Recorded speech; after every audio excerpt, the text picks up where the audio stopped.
फर्जी निकले बागेश्वर धाम के बाबा धीरेन्द्र कृष्णा। 2 दिन पहले ही कार्यक्रम से हुए फरार।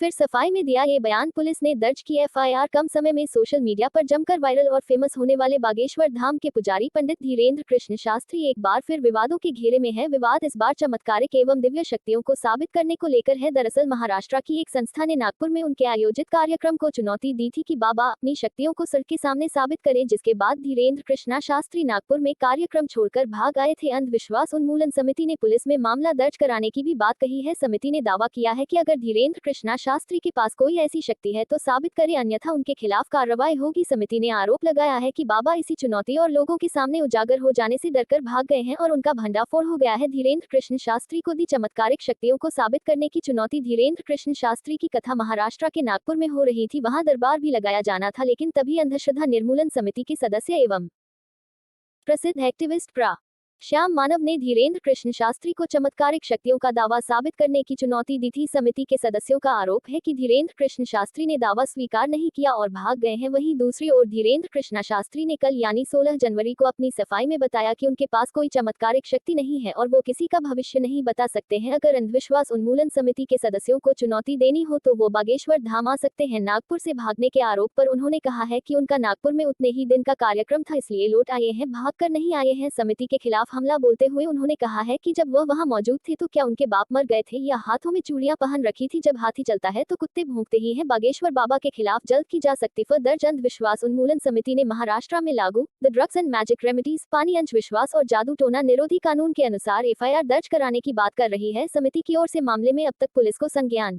दिया गया है। बागेश्वर बाबा यानी धीरेन्द्र कृष्ण शास्त्री के खिलाफ जल्द ही एफआईआर दर्ज की जा सकती है। समिति के लोगों ने ये भी आरोप लगाया है कि जब तक पुलिस के संज्ञान में आता तब तक धीरेन्द्र कृष्ण शास्त्री नागपुर से भाग गए हैं। बीते दिनों देश के परिवहन मंत्री और महाराष्ट्र के पूर्व मुख्यमंत्री और वर्तमान उप मुख्यमंत्री देवेंद्र फडणवीस भी नागपुर में आयोजित कार्यक्रम में पहुंचे थे।